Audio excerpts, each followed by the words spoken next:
Good morning বন্ধুরা। আজ 1 ফেব্রুয়ারি রবিবার।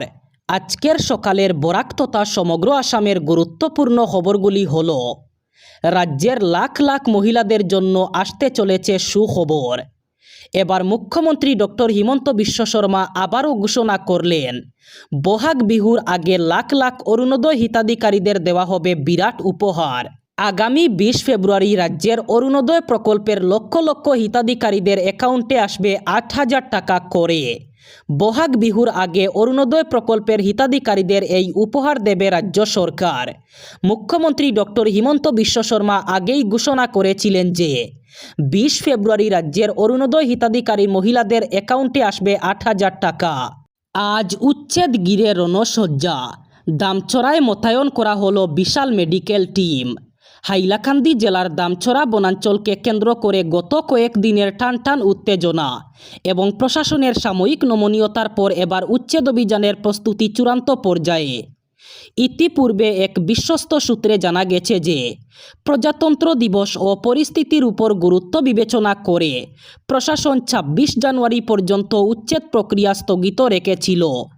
সেই সময়টুকুতে স্থানীয় মানুষের মধ্যে কিছুটা স্বস্তি ফিরলেও নতুন সরকারি নির্দেশিকায় স্পষ্ট হয়েছে যে সেই স্বস্তি ছিল কেবল সাময়িক স্তব্ধতা।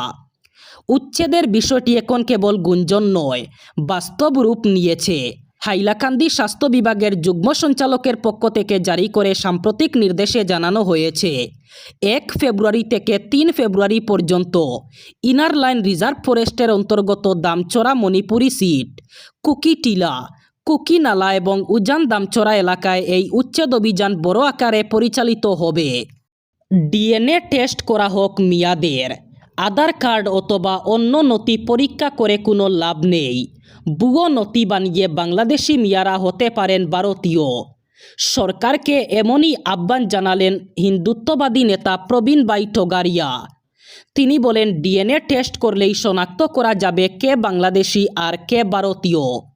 নথিপত্র শুধু চেক করলেই হবে না, 1951 সালের ভোটার তালিকার সঙ্গে তাদের সংযোগ দেখাতে হবে।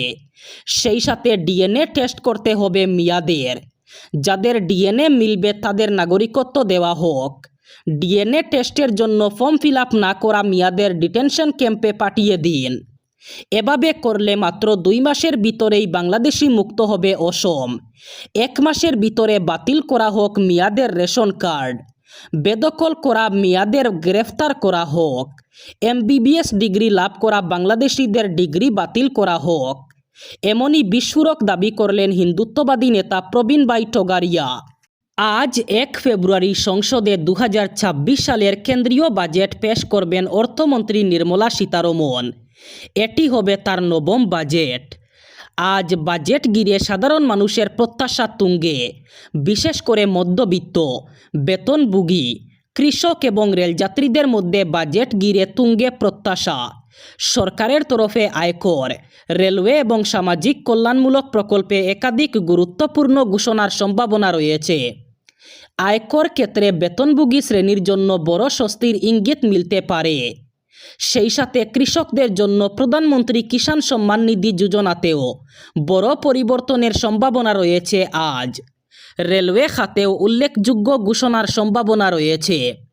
যাত্রী ওয়েটিং লিস্টের সমস্যা কমাতে এবং পরিষেবা উন্নত করতে নতুন ট্রেন চালুর উপর জোর দিতে পারে কেন্দ্র। সেই সাথে নবায়নযোগ্য শক্তির ক্ষেত্রেও বড় স্বস্তির ইঙ্গিত মিলেছে। স্বাস্থ্য খাতেও বড় ঘোষণা আসতে পারে। আয়ুষ্মান ভারত প্রকল্পের পরিধি আরও বাড়ানোর পরিকল্পনা রয়েছে সরকারের। বিনামূল্যে চিকিৎসার সুবিধা পাওয়ার সময়সীমা 70 বছর থেকে কমিয়ে 60 বছর করা হতে পারে। নতুন বছর শুরু হলেই বহু মানুষের মনে একটি স্বাভাবিক কৌতূহল তৈরি হয়, এই বছরে সূর্যগ্রহণ এবং চন্দ্রগ্রহণ কবে পড়ছে। গ্রহণকে ঘিরে ধর্মীয় বিশ্বাসের পাশাপাশি বৈজ্ঞানিক আগ্রহ কম নয়। মহাজাগতিক নিয়ম অনুযায়ী প্রতি বছরই সূর্য এবং চন্দ্রের উপর পৃথিবীর ছায়া পড়ে গ্রহণ সংঘটিত হয়। কখনো তা পূর্ণগ্রাস, কখনো খণ্ডগ্রাস, আবার কখনো বলয়গ্রাস আকারে দেখা যায়। সূর্যগ্রহণ ঘটে অমাবস্যার এবং চন্দ্রগ্রহণ হয় পূর্ণিমা তিথিতে। তবে সব গ্রহণ পৃথিবীর সব জায়গা থেকে দেখা যায় না। অনেক সময় নির্দিষ্ট কিছু অঞ্চলের মানুষই তা প্রত্যক্ষ করতে পারেন। 2026 সালেও এর ব্যতিক্রম হবে না। এই বছরে মোট 2টি সূর্যগ্রহণ এবং 2টি চন্দ্রগ্রহণ ঘটতে চলেছে। স্বামীর মৃত্যুর 3 দিনের মাথাতেই দলীয় সংগঠন, পরিষদীয় নেতৃত্ব এবং মহারাষ্ট্রের উপমুখ্যমন্ত্রীত্বের গুরুদায়িত্ব এলো সুনেত্রা পাওয়ারের কাঁধে। এনসিপি নেতৃত্বের তরফে শুক্রবারই বার্তা দেওয়া হয়েছিল। সেই পথে হেঁটেই শনিবার দুপুরে মহারাষ্ট্রের সদ্যপ্রয়াত উপমুখ্যমন্ত্রী অজিত পাওয়ারের স্ত্রী সুনেত্রা পরিষদীয় দলনেত্রী নির্বাচিত হলেন। বিকেল 5টায় সে রাজ্যের প্রথম মহিলা উপমুখ্যমন্ত্রী হিসাবে রাজ্যপাল আচার্য দেবব্রতের কাছে মন্ত্রী গুপ্তির শপথ নিলেন তিনি। সুনেত্রাকে আনুষ্ঠানিকভাবে নেতা নির্বাচিত করার জন্য শনিবার সকালেই এনসিপি পরিষদীয় দলের বৈঠক ডাকা হয়েছে। বৈঠকে যোগ দিতে মুম্বাইয়ে পৌঁছে যান এনসিপির বিধায়ক এবং বিধান পরিষদের সদস্যরা।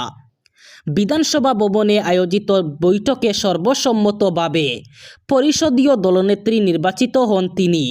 সুনেত্রা বর্তমানে রাজ্যসভার সাংসদও, ফলে উপমুখ্যমন্ত্রীর দায়িত্ব নেওয়ায় বিধানসভা অথবা বিধান পরিষদের উপনির্বাচনে জিততে হবে। এবার চাকরি প্রার্থীদের জন্য বড় সুখবর দিল রেলওয়ে রিক্রুটমেন্ট বোর্ড। আরআরবির নতুন করে গ্রুপ ডি নিয়োগের বিজ্ঞপ্তি প্রকাশ করল। যে নিয়োগ প্রক্রিয়ার মাধ্যমে প্রায় 22,000 শূন্য পদে নিয়োগ করা হবে। আরআরবির নতুন বিজ্ঞপ্তি অনুযায়ী 31 জানুয়ারি থেকে আগামী 2 মার্চ পর্যন্ত গ্রুপ ডি নিয়োগের জন্য আবেদন করা যাবে। প্রাথমিকভাবে ঠিক ছিল যে 21 জানুয়ারি থেকে 20 ফেব্রুয়ারি পর্যন্ত আবেদন করা যাবে, তবে পরবর্তীতে 10 দিনের জন্য স্থগিত করে দেওয়া হয় আবেদন প্রক্রিয়া। আর তারপর 31 জানুয়ারি থেকে আবেদন শুরু হয়েছে আবার। প্রার্থীরা www.rrbapply.gov.in এ গিয়ে আবেদন করতে পারবেন। যেসব প্রার্থী আবেদন করতে চান তাদের রেজিস্ট্রেশন প্রক্রিয়া শুরু হওয়ার আগে তাদের আধার কার্ডের বিবরণ এবং ছবি আপডেট করতে হবে। আরআরবির তরফে জানানো হয়েছে যে প্রার্থীদের আধার কার্ডের বিবরণ এবং ছবি আপডেট করতে হবে।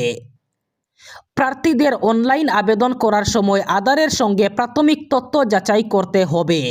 রাজ্যে পরবর্তী মুখ্যমন্ত্রী কে হবেন সেক্ষেত্রে অসম সফরে এসে স্পষ্ট বার্তা দিয়ে গেলেন স্বরাষ্ট্রমন্ত্রী অমিত শাহ।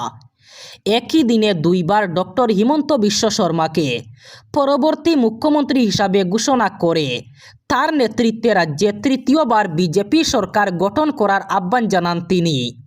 স্বরাষ্ট্রমন্ত্রী বলেন, অসমে তৃতীয়বার হিমন্ত বিশ্ব শর্মার নেতৃত্বে বিজেপি সরকার গঠন হওয়ার পর একজন অনুপ্রবেশকারীকে রাজ্য থেকে বিতাড়ন করা হবে। কংগ্রেস সরকারের আমলে রাজ্যে কারফিউ, বোমা বিস্ফোরণ, বন্দুকগুলির আওয়াজ শোনা যেত, কিন্তু এর বিপরীতে বর্তমানে রাজ্যে ভূপেন হাজারিকার গান শোনা যায়। এবার বরাক উপত্যকার 3 জেলার আজকের আবহাওয়ার খবর। আজ রবিবার 1 ফেব্রুয়ারি বরাক উপত্যকার 3 জেলায় ঠান্ডার সাথে সাথে মেঘলা আকাশ থাকার সম্ভাবনা। আজ শিলচর কাছাড়ে সর্বোচ্চ তাপমাত্রা থাকবে 27 ডিগ্রি সেলসিয়াস এবং সর্বনিম্ন তাপমাত্রা থাকবে 13 ডিগ্রি সেলসিয়াস। শ্রীভূমি করিমগঞ্জে আজ সর্বোচ্চ তাপমাত্রা থাকবে 27 ডিগ্রি সেলসিয়াস এবং সর্বনিম্ন তাপমাত্রা থাকবে 13 ডিগ্রি সেলসিয়াস।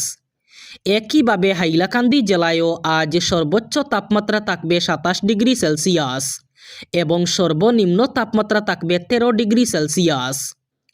এই ছিল আজকের সকালের গুরুত্বপূর্ণ খবরগুলি। ভিডিওটি অবশ্যই লাইক করবেন এবং চ্যানেলটি সাবস্ক্রাইব করবেন।